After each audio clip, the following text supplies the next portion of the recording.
Hello students, in our last lecture we studied about the forms of sentence and their definitions. Today we shall continue that topic. Today our topic is subject and predicate. We know that a sentence has two parts. A sentence consists of two parts. एक sentence में दो भाग होता है. We have already studied sentence कितने प्रकार के होते हैं. सेंटेंस का प्रकार कितने 6 प्रकार के होते हैं हम पढ़ चुके हैं. But today we are studying how many parts are there in a sentence. एक सेंटेंस में कितने पार्ट होता है. एक सेंटेंस में दो पार्ट होता है. सेंटेंस में दो पार्ट होता है. एक है सब्जेक्ट और दूसरा है प्रेडिकेट. एक है सब्जेक्ट और दूसरा है predicate. Example, the sun rises in the east. Mohan sings a song. The contented are happy. In each of these sentences you can see there are two parts. In the first sentence the sun is one part and rises in the east is the other part. In second sentence Mohan is the first part and sings a song is the second part. In third sentence the contented is the one part and are happy is the another part. Like this, each sentence has two parts. Each sentence consists of two parts. You can also see that आप ये भी देख सकते हैं कि ये जो पहला पार्ट है और दूसरा पार्ट है. In the first part we speak about something or someone. जो पहला पार्ट है इसमें हम something या someone के बारे में बोलते हैं. But in the second part, something is said about that person or that thing. जो second part है, इसमें उसी person या उसी चीज के बारे में कुछ कहा जाता है. So, the conclusion is, इसका निष्कर्ष ये है कि subject का क्या definition है.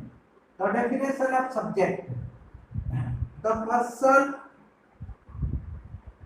person or thing, the person or thing we speak about. The person or thing we speak about in a sentence. In a sentence is called subject. It's called subject. हम subject किसको कहते हैं. एक sentence में जो व्यक्ति या जो वस्तु के बारे में हम बोलते हैं उसको क्या बोलते हैं. सब्जेक्ट बोलते हैं. सब्जेक्ट या विषय कहते हैं. और प्रेडिकेट किसको कहते हैं. प्रेडिकेट. व्हाट इज प्रेडिकेट या what is the definition of predicate.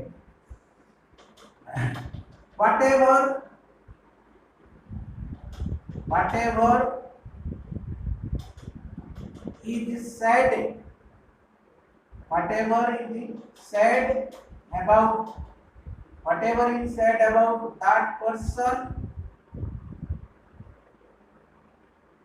or thing in that sentence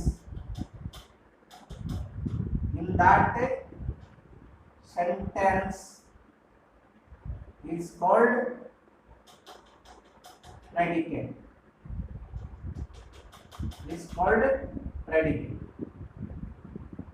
जो भी बात उस सेंटेंस में उस व्यक्ति या वस्तु के बारे में बोलते हैं उसको क्या कहते हैं. प्रेडिकेट कहते हैं या विधेय कहते हैं. इस तरह एक सेंटेंस में टू पार्ट्स होता है. One is subject and the other one is predicate. तो सब्जेक्ट किसको कहते हैं, प्रेडिकेट किसको कहते हैं, समझ में आया. Now we shall see the order of subject and predicate, order of subject and predicate means एक सेंटेंस में जो सब्जेक्ट और प्रेडिकेट आते हैं वो कहाँ कहाँ आते हैं उसके बारे में हम देखते हैं। सबसे पहले असर्टिव सेंटेंस के बारे में बात करते हैं। सबसे पहले असर्टिव सेंटेंस के बारे में हम बात करते हैं। जो असर्टिव सेंटेंस होता है उसमें क्या होता है ना, generally subject comes first.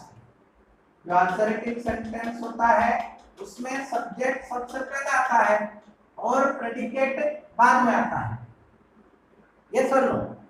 Sometimes however, किंतु कभी-कभी प्रेडिकेट पहले आता है और सब्जेक्ट बाद में आता है। Generally subject comes first and predicate follows the subject, but sometimes, परंतु कभी-कभी क्या होता है ना, प्रेडिकेट पहले आता है और सब्जेक्ट बाद में आता है।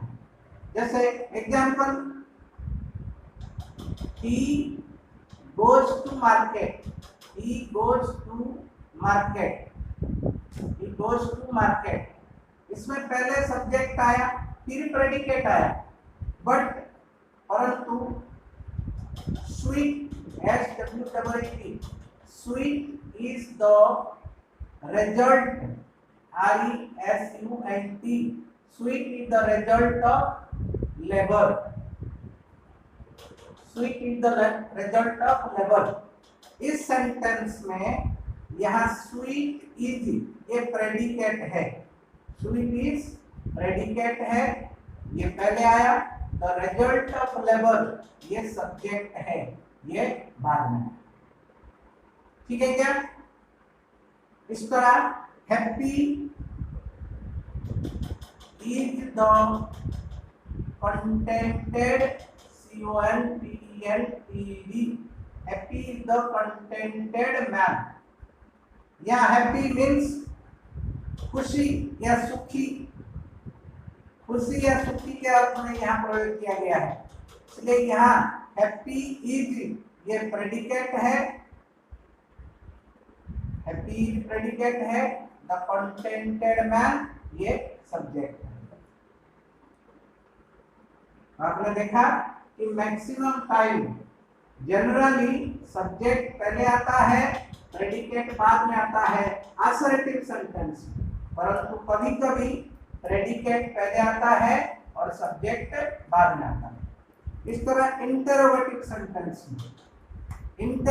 सेंटेंस में क्या होता है ना, जो सब्जेक्ट है वो प्रेडिकेट के बाद या प्रेडिकेट के कुछ हिस्सा के बाद आता है। जैसे एग्जांपल, इंटरोगेटिव सेंटेंस में एग्जांपल, आर यू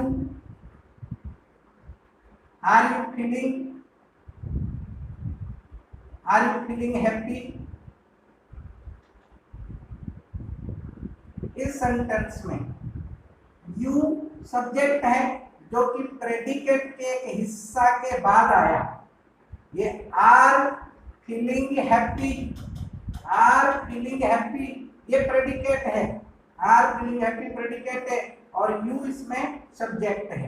तो आप देख सकते हैं प्रेडिकेट का एक हिस्सा है, इसके बाद आता है। इस तरह जो भी इंटरोगेटिव सेंटेंस होगा उसमें जो सब्जेक्ट है वो प्रेडिकेट के बाद आता है या प्रेडिकेट के हिस्सा के बाद आता है।